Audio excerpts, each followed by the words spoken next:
transferring currencies is going to be a big feature in the War Within. We already know that with the war bands and everything else coming, but there's going to be some limitations to the system, so let's talk about it real quick. One of the biggest features of the War Within, of course, is the Warband feature, and we know now that we'll be able to transfer currencies. There'll be some cute little logos here that'll basically show you that some of these currencies will be tradable and some of them will not. And by tradable, I mean you will be able to directly transfer some of these currencies between your Warband characters. That's right, so you'll see a little campfire there, you can click it and send them over. But there's going to be some currency fees. Yeah, some transfer currency fees with some of these. So we see here 100% of these things will be transferred. I believe gold is also another one that will be 100% transferable without any transfer fees. But things like Soul Ash, Soul Cinders, Cosmic Flux, and War Resources are going to have a slight fee attached to them when you transfer them. So it won't be a one-to-one transfer. Now, if we look at these and what they're based on, we can kind of gauge as to what will be transferable in the future and what will have fees attached to them. Basically, it looks like anything that's power progression related, you'll have some type of, transfer fee attached to them. And I understand why Blizzard might want to do that. They just don't want people no-lifing the game. And well, I don't think they care about people no-lifing the game, but they don't want people bypassing or just gaining a ton of power by grinding shit out on alts and transferring everything over to one character. So you see here there is a slight degradation when it comes to transferring some of these currencies. And again, they seem to be all power progression related. So in the future, anything that goes by that rule will probably also lose some conversion rate when you're transferring them over. Moving on to some interesting stuff from the raid. We have new feast animations, boys and girls. Yeah, some new feasts. So when I ask you guys to drop a feast, this is what it will be looking like in raid. Going forward, we got some nice steak and corn here. This feast actually looks edible. I'm not going to lie, some of these feasts in the past have been looking absolutely disgusting, but this one looks pretty good. There's also a little soup bowl here, some interesting stuff. Moving on to some weapons. So we've been seeing a lot of these. They have a lot of good arachnid themes going, obviously, with the new Nerubian-themed raid and everything. So some of these weapons look pretty cool. A lot of it gives you that spider feel. Different little cups and kettles here as well have been data mined. A rake. So we know now there is a whole... what is it, the Scarecrow transmog coming? Yeah, I mean, the rake is going to go pretty well with that. You'll be able to look like one of those Scarecrow or Harvesters out in Westfall.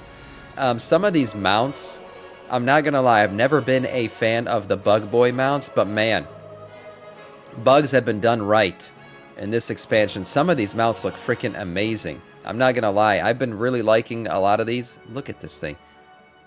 Bigger version of it, man. I don't know about you guys, but these Bug Boy mounts that they've been showing us lately look freaking great. These are some of the best looking bug mounts we've gotten in the game. Sam, why are you like this? I'm not sure.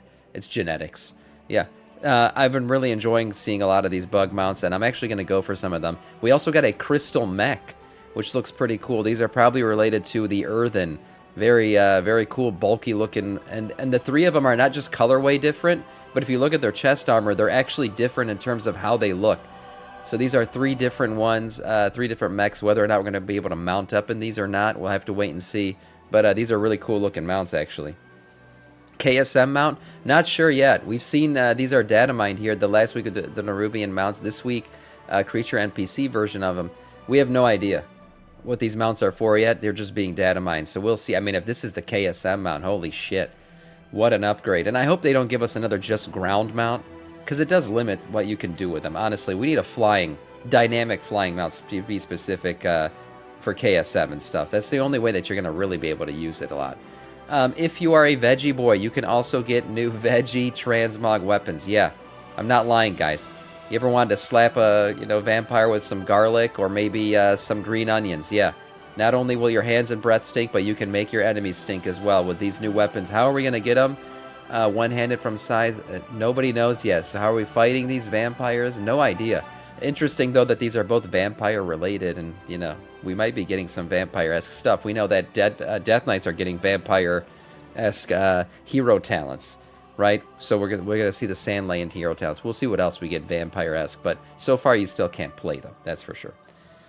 Bruh, I'm cosplay. It's far-fetched now. I know, we're going to be seeing these in a transmog contest coming near you. I could already imagine that, that's for sure.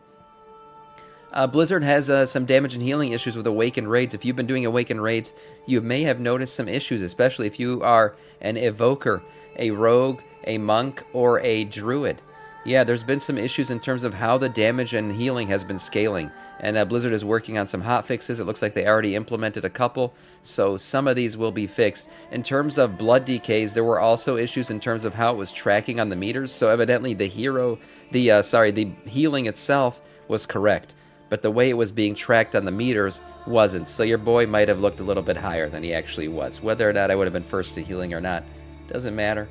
I'm always at the top. Come on. Get that shit out of here. In terms of bronze bullions, I didn't actually know this, but I did want to update you guys on this. If you guys remember, last Friday I was saying, oh, I hope I can loot that second bronze bullion. Evidently, I can't. It's not possible. So you get one of these every week from doing the raid. It's not like something that you get through a quest. It's just supposed to drop off of a boss randomly. But evidently, you can only get one per week. And once you've looted that one, it is not lootable on any other bosses until the next week's reset. So I'm going to have to wait till next week to get my second bronze bullion. Now, if you're wondering, oh, what if I, fall behind and I didn't do raid this week or something? Well, first of all, you should have been in the stream raiding with us. What the hell are you doing? Living an actual life out there at IRL? Get that shit out of here. But if you missed it, it's all right. The next week, you can actually loot 2 of them. And then the following week, 3. If you're missing them, you'll be able to basically back loot a bunch of them. If you just run a raid, they should drop more than once. So that's good. Again, these bullions are used to purchase your new gear from the new vendors, so you'll be able to buy some different things from them, including weapons, trinkets, and other things, and the Mr. Jigglesworth for 3 bullions. Whether or not you want to do that or not, it's up to you, because each of the pieces of gear costs 2, but Jigglesworth is going to cost you 3. You might not want to waste them. You might want to get your best in slots first before you do that. You guys kept telling me, come on, sick breed. I'm too into myself to actually read chat during stream half the time. But yeah, I guess I won't be able to loot another one. Anyways, moving on to some tier sets. Yeah, we have tier set updates and new tier sets released. So here it is, boys and girls. The Warlock Tier Set is here, at least partially. So let's check this thing out. We got some animations on the helm. Some interesting Eye of Sauron-esque, looking helm. This thing, in my eyes, personally, it's absolutely hideous. I don't like it. I really don't. It's not my thing at all. I don't know what they were thinking with some of this design. Look, I understand going with the Eye of Sauron Tower. It's exactly what this is inspired by. It's literally taken straight out with even the V here between the eye. But I hate the little veil over the face. I don't like it. It's not my thing at all. The rest of the set is kind of missing. Obviously, the shoulders are probably going to make or break a lot of this set. That's always a big piece. I don't think this is the only part of the chest. At least I hope not. Oh my god. I mean, I hope this is not the only part. Just some little, nipple tassels as your chest piece. The shoulders are missing. The bottom here looks pretty cool. I'm not going to, I'll give it that. There's some good layers to this, and I always care about that. Having good layers to a set matters a lot. But in terms of the set itself, it looks like a lot of it's just missing still. So we're going to have to withhold judgment on it. But overall, I would have to say the helm is just not doing it for me. Yeah. Imagine if they kept it like that. Oh my god, I'd feel bad. They also got these little curvy boy Aladdin shoes, if you haven't seen those. I mean, overall, this set is just... It looks like you're going to have the option of pants, maybe, based on some of this. So there's at least that. I like it when they give some casters the option of having pants. But man, this set is a Warlock miss. Usually Warlocks don't miss on their sets, but I have to say, this one, not my favorite, and there isn't really a colorway that's going to change my mind on that. But there it is. That's the Warlock set. Take it with a grain of salt. There's still more to be data mined on this one. Moving on to the Demon Hunter set. Yes, the Demon Hunter set. Now let's check this one out. Some of the animations here. Not bad. Not bad. I'm not going to lie. The Demon Hunter set, some of these parts are going to be very useful going forward in terms of transmog for Demon Hunters. Let's look at it more closely here. I do like the glow effects on it. Those are pretty cool. The one thing I would say that's not quite doing it for me in this set is probably the chest piece. It's very flat. Yeah, it's very flat. It's kind of, it gives you that painted on vibe, which I don't like. I love layers. Like if this chest, this part of it was layered out, I think I'd like it a lot more. But right now, the way it is, it's just a very flat chest piece, and that's not my favorite thing. But I will say, the pants, the belt, the shoulders, the gloves, even the helm, I think they're all really cool. I think they'll be useful in transmog going forward. I even like the boots, just the little claws over the toes. That's kind of cool.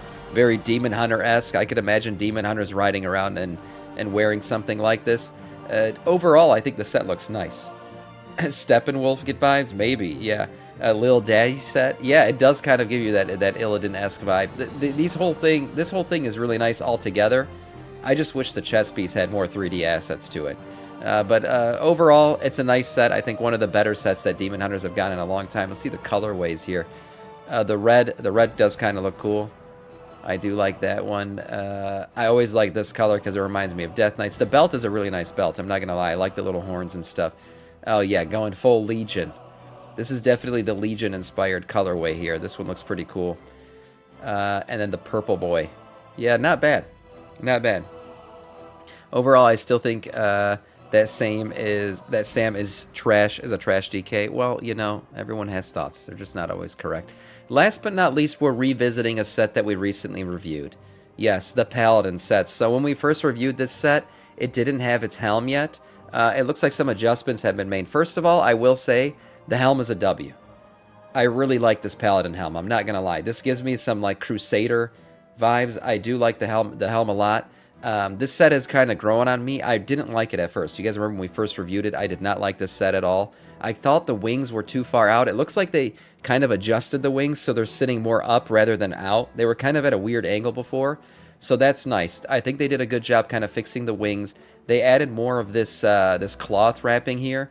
The one thing, just like the set that we just reviewed for Demon Hunters, I don't like the flatness of the chest. There are no 3D assets on this chest, and for a plate set, that's even more blasphemy, right? For the leather set on a Demon Hunter, you can let it pass a little bit, but damn it, this is plate. Why the hell is this shit so flat and just painted on the chest here? I don't know. I think they should have given it some 3D assets, and this set might have actually become really good. But overall, I'm not going to lie, the helm and the adjustments to the wings that they made and the extra wrappage they got going on here with the belt and the gloves and everything really turned this set around. It's really grown on me, and I think some of these parts are going to be very transmoggable going forward, but this helm is my favorite part. I love the freaking helm. Man, imagine a Tauren using those shoulders. Yeah, you know, it's not for every race, that's for sure. But I do think they've made some good improvements to this. I do wish the chest had 3D assets, but overall, I mean, damn, look at that. That's a really nice colorway. This is the Paladin colorway for sure. If you want to look like a Pally boy, this is the way to go. Overall, I think the helm made some great improvements. Not bad in terms of the Paladin set.